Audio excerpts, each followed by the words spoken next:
오늘은 제가 굉장히 심혈을 기울여서 유튜브를 만들었습니다. 타이틀은 최초의 디벨로퍼, 마지막 디벨로퍼. 그러니까 부동산 금융인 아니면 금융인이 되고자 하는 젊은이들 또는 시행업을 꿈꾸는 분 또는 시행을 하시는 분들 모두 다 끝까지 한번 읽어주셨으면 감사하겠습니다. 타이틀이 최초 그리고 마지막 디벨로퍼인데 디벨로퍼의 정의가 뭐냐면 사전적으로는 토지를 매입해 건물을 개발, 매도, 임대에 자본을 축적하는 사업가를 디벨로퍼라고 한다라고 하는데 저는 이거를 시행사라고 봅니다. 디벨로퍼라는 말을 함부로 써서는 안 된다고 생각을 하는 건 제가 늘 주장하는 거고요.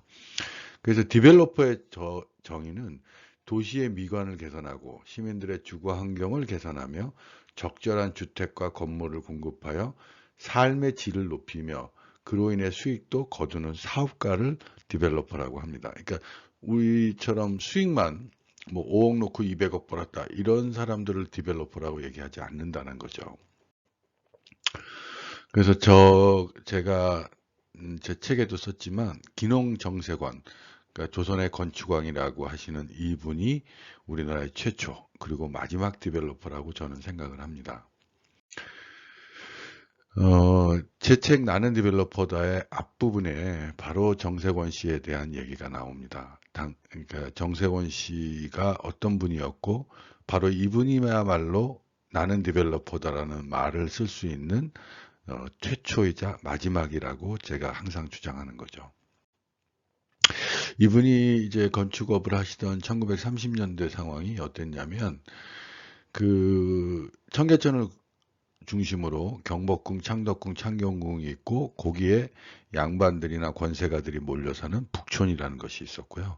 그 다음에 이제 남촌이라고 하는 곳은 을지로, 충무로 이거고 주로 여기에는 일본인들이 살고 있었습니다.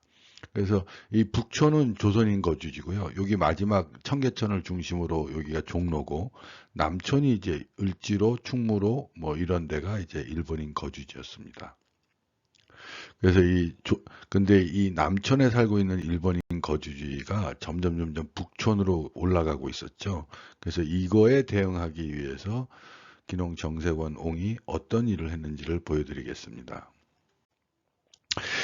그때 이제 익선동이라는 곳에 지금 이제 토지가 나왔어요. 그래서 기농 정세권 씨가 이 토지를 매입합니다. 근데 그 당시의 건축 형태를 보면 한옥이 이렇게 생겼어요. 그래서 이 대청마루가 되게 넓고 그 양반들이 이렇게 넓게 사용하고 있었던 거죠. 근데 이거를 바꾼서 이렇게 개량 한옥이라고 조그만 한옥, 그러니까 실용적인 한옥으로 대청을 확 없앤 겁니다. 그러니까 어, 쓸데없이 마당이 너무 넓은 거를 확 없애고 이렇게 소규모의 어, 그 개량 한옥을 어, 기획했어요.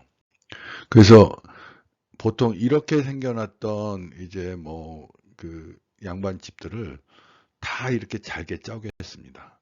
그래서 잘게 쪼개가지고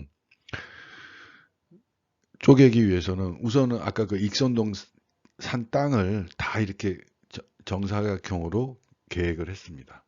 그리고 여기에 아까 말씀드린 대로 개량 한옥 그런 것들을 수십 채를 집어넣은 거죠. 그래서 지금 우리가 알고 있는 인사동이나 이런 데에 한옥의 모양이 바로 이렇게 생긴 게 바로 기농 정세권 씨가 만든 그러한 개량 한옥촌입니다. 정세권 씨는 약 서울에 이런 식으로 6천 세대를 공급했어요. 그러니까 뭐 사직동, 종로 2가, 삼청동, 가이동, 익선동, 낙원동, 명문동 이렇게 해서 이 전부 다 여기에다가 이렇게 많은 것들을 공급하셨습니다. 그러니까 그 당시에 이렇게 땅을 사서 6천 세대를 공급하고 근데도 이제 북촌이 계속 땅값이 올라가니까 일반인들이 살 수 없다 보니까 이거를 할부를 했어요. 할부를 도입해서 1년, 2년, 3년 동안에 집값을 나눠내게 한 거죠. 그래서 실제로는 그냥 바로 팔았을 때보다도 수익이 더 생기고 이런 것들을 지어서 개발해 가지고 팔다 보니까 여러 가지로 수익도 더 발생한 그런 형태가 됐습니다.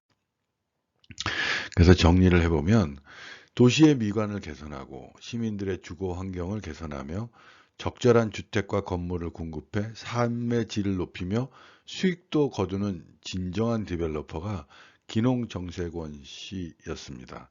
그래서 이분 이외에 많은 디벨로퍼들은 사람들의 주거 환경을 개선하거나 뭐 이런 것들을 하는 게 아니라 어떻게 하면 싸게 짓고 어떻게 하면 많은 수익을 올릴까, 이런 시행업자들만 있었다는 거죠. 그러니까 내가 시행사가 되겠다든가 내가 부동산 금융인이 되겠다든가 할 때는 제가 말하는 디벨로퍼의 정의를 확실하게 알고 그런 디벨로퍼에 내가 금융적으로도 어떤 기여를 할 수 있다라는 그런 것들을 하는 사람들이 정말 중요하다고 생각합니다. 이 기농정세 씨는 80까지는 못 사셨지만 제가 한국에서 제일 좋아하고 지금도 갖고 있는 책이 건축왕 경성을 만들다, 이 책입니다. 그래서 여러분들도 여러 가지 뭐 부동산 금융, 뭐 부동산에 뭐 제가 만든 여러 가지 책들을 기술적으로 읽기보다는 건축왕 경성, 이 책을 꼭 읽고 자기가 부동산 금융 쪽에 아니면 부동산 개발 쪽에 일을 하겠다라는 것을 하시기 바랍니다. 그러니까 이 책을 읽지 않고 부동산 개발이나 금융을 하겠다라고 하게 되면 진짜 철학 없는 삶을 살게 된다는 것 때문에 꼭 이 책을 읽어보시고 부동산에 관련된 일을 시작하시기를 권하고 싶습니다. 감사합니다.